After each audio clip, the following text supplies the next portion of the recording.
एनसीटीव्ही news अन्याय, अत्याचार, बेकायदेशीर कृत्य करणाऱ्या विरुद्ध शोषित पीडित न्याय देणारा एकच आवाज. Shivkranti TV Dinbandhu news. संपादक सत्यशोधक शंकरराव लिंगे. 73873780. सप्तसिंधूंचा हप्त हिंदू म्हणून उच्चार करून मित्रत्वाची ग्वाही दिली आहे.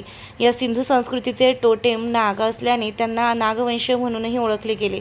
दोन संस्कृतीमध्ये आपसात जेव्हा व्यापार वा इतर व्यवहार सुरू होतात तेव्हा एकमेकांची स्तुती आणि निंदाही होणार. परकीय लोक ज्याप्रमाणे दोस्त म्हणून येतात तसे ते आक्रमक शत्रू म्हणूनही येतात. याच पार्शियन खोऱ्यात 7व्या शतकानंतर इस्लाम धर्माचा जन्म झाला. हा धर्म आर्यवंशाप्रमाणे मुळातच आक्रमक असल्यानं त्याने हिंदू संस्कृतीला शिव्या दिल्यात. याच शिव्यांचा स्वीकार करून आमचे तथाकथित पुरोगामी लोक तमाम हिंदूंना म्हणजे स्वतःला शिव्या देत असतात. पारशी, इस्लाम, ख्रिस्ती यांसारख्या शत्रू व मित्रांचे आभार मानले पाहिजे की ज्यांनी आपल्या हिंदू संस्कृतीला कधी शिव्या देऊन तर कधी स्तुती करून तिचे स्वतंत्र अस्तित्व मान्य केले. मात्र आर्यवंश नावाचे भटके पशुपालक जगभर भटकंती करीत असताना त्यांचे वाकडी नजर सिंधू हिंदू संस्कृतीच्या भरभराटीवर पडली. सिंधू नदीच्या खोऱ्यातील विस्तीर्ण सुपीक जमिनीवर उगवलेले हिरवेगार गवत व त्यांना त्यांच्या पशु भुरळ घालू लागले. गाई, म्हशी, बैल आदी प्राण्यांना चारण्याच्या निमित्तानं घुसलेले हे भटके आर्यवंशीय लोक सिंधू खोऱ्यातून परत जाण्याचं नाव काढीत नव्हते.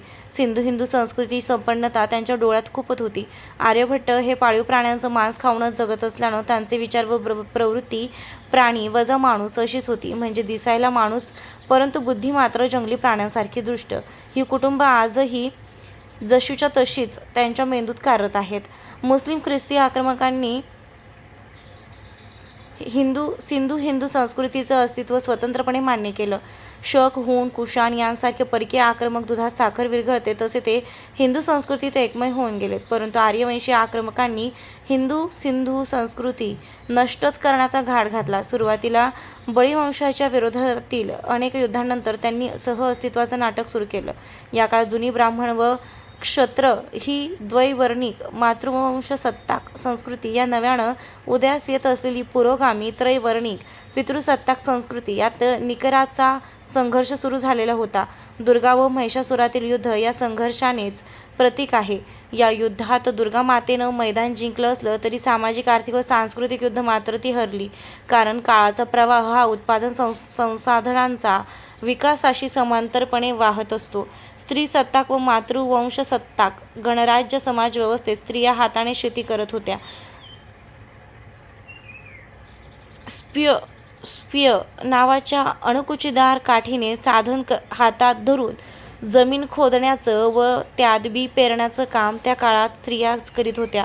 स्पिय काठीचं अणकुचीदार साधन स्त्रियांनी शोधून काढलं व त्यांच्या साह्यानं शेती करण्याचे तंत्रही स्त्रियांनीच शोधून काढले असल्यानं शेती स्त्रियांच्या व क्षत्र वर्णाकडे होती. उत्पादनाचं साधन स्त्रीवर्ण क्षत्रवर्णाच्या हाती असल्याने स्त्रिया राजकीय व सामाजिक सत्ताधारी होत्या. पुरुष ब्राह्मण वर्ण संततीला निमित्त मात्र होते. क्षत्र म्हणजे शेती. स्त्रियांच्या क्षत्रवर्णानं केलेला हा भौतिक विकास चैतन्याच्या आविष्कृत होणे भाविक होता.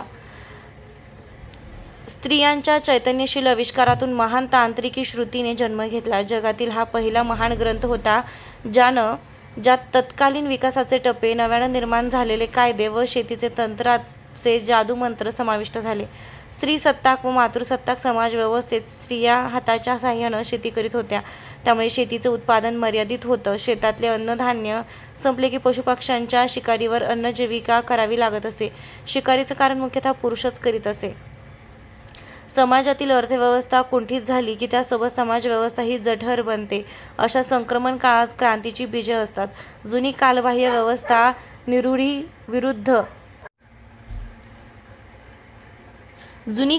व्यवस्था विरुद्ध नवी कालतीत व्यवस्था यांच्यात संघर्ष सुरू होतो. या संघर्षातून उत्पादन साधन विकसित होते व उत्पादन वाढते. अर्थव्यवस्था मजबूत होते. समाजव्यवस्था आपली कूच बदलतो. नेमके हेच घडले काही काळात. स्पिय काठीला लोखंडी कुसा जोडून त्याला बैल जुंपून शेती करण्याची नवीन पद्धत पुरुषांनी शोधून काढली. हाताने केली जाणारी पूर्वीची शेती आता प्रचंड ताकदीच्या बैलांच्या साहाय्याने केली जाऊ लागली. त्यामुळे शेती विस्तारली व शेतीचे उत्पादनही वाढलं. या नव्या विकसित उत्पादन साधनांची मालकी पुरुष ब्राह्मण वर्गाकडे आली. त्यामुळे शेती स्त्रियांकडून पुरुष वर्गाकडे हस्तांतरित झाली. उत्पादनाची साधने पुरुष वर्गाकडे गेल्यामुळे स्त्री सत्ताक व मातृ सत्ताक द्वैवर्णिक समाजव्यवस्था नष्ट होत गेली.